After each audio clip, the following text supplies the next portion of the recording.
Good morning, everyone. Today we are starting with a new concept, displacements. What do you mean by the word displace?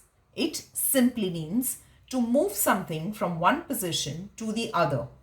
In this case, we are using the word displacement to move the waste dart to any other position on the front block. So, the dart can be shifted at multiple positions like the shoulder, armhole, side seam, center front, neck, French dart, etc. Now, this entire concept can be worked using these basic materials. So what do we need? We need in stationery red and black pens or markers, a pencil, scale, scissors, and you need these. What is this? This is a 1/4 scale front block which has been created specifically to continue with the displacements. So let's get started. First one that we are going to do, first displacement, is shifting half the waist dart to the shoulder position. Now we will see how we go about doing that. So the first thing that you are going to do is measure the shoulder line and mark the midpoint. So that is what I am doing, measuring the shoulder and marking the midpoint.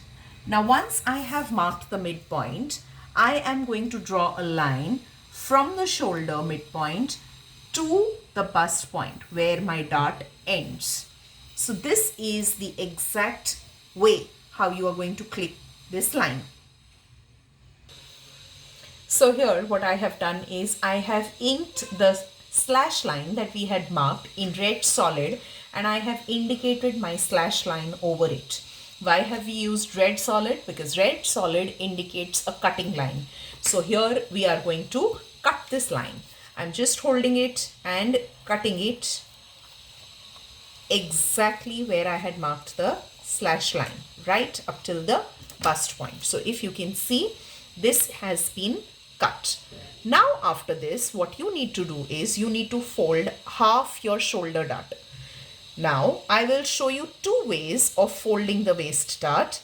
One is the correct method and one is the hurried method, which ends up being incorrect. So I will show you both and indicate the correct as well as the wrong method. Now at times in a hurry, what we tend to do is we have to fold half the waist dart. So we end up folding one line and placing it on the center line. By that, what happens is you are folding half the dart and half the dart is visible.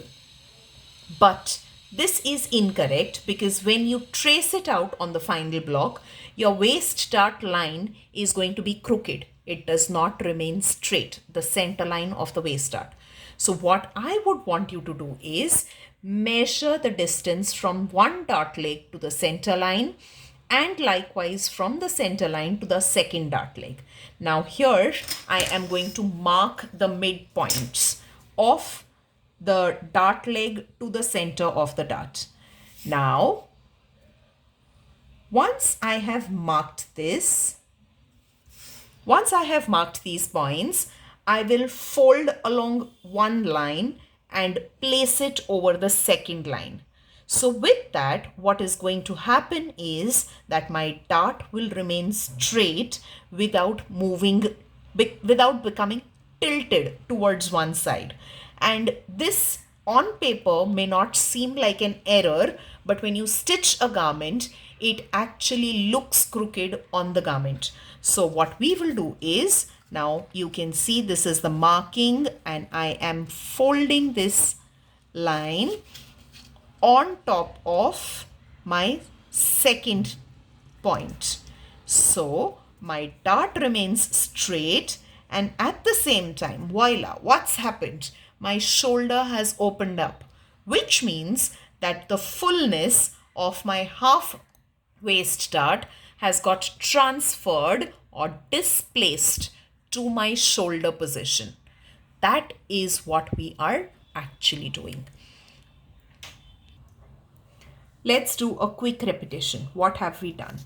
We created a midpoint marked a midpoint of the shoulder, created a slash line from the shoulder midpoint to the bust point, and then we cut on the slash line. That was our first step. Second step was folding off the waist dart, folding off half the waist dart. How did we fold the waist dart?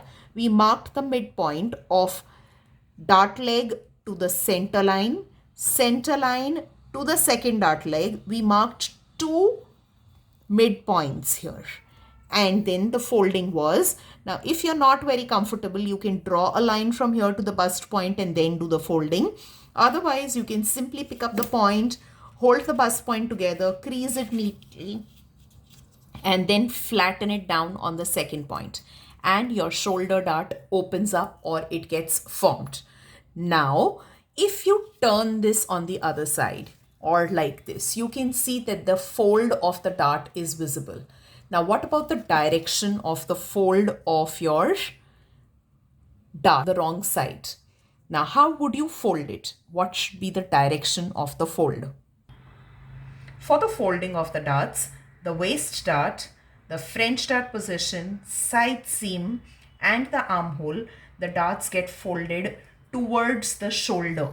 All these darts go towards the shoulder, whereas the dart on the center front line, the neckline, and the shoulder get folded towards the side seam. So all the darts from waist to arm will get folded towards the shoulder or in this direction. So the folding is this line on this line, this same ways here. For the shoulder, neckline, and for the center front, the folding direction changes. It reverses here and moves upwards. For the final step, let's trace this on a new piece of paper or fresh paper indicating the 2 darts that we have. So I have placed this on a fresh sheet of paper and I am tracing the lines so that I incorporate my new darts, which is my shoulder dart as well as my half waist dart. So here I go tracing the lines.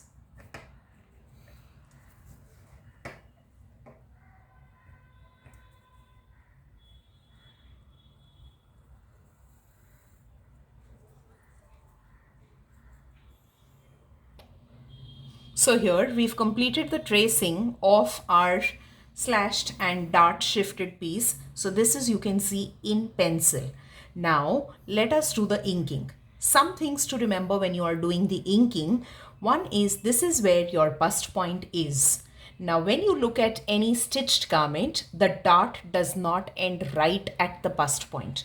It ends a little away from the bust point, which is why you are supposed to end it on full scale, 2 inches away from the bust point. In this case, since we are doing it on 1/4 scale, we will end it 1/2 inch away from the bust point. Let us do the final inking. Go. So here you can see the final inking done. This point that I'm marking here now is what is the bust point, which needs to be indicated, and you can write next to it BP, which indicates the bust point, not blood pressure, mind you. Now here the final inking is, this is the center front, FOC, and center front written very carefully, straight grain front. These are the outermost lines which are going to be get cut in the final block, so that is why they are marked in red.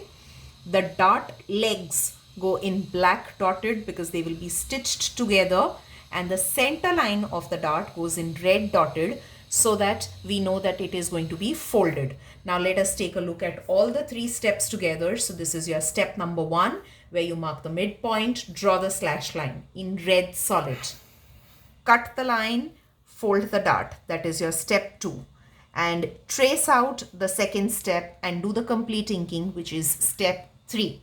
So here we have the waist dart displacement, half waist dart to shoulder dart.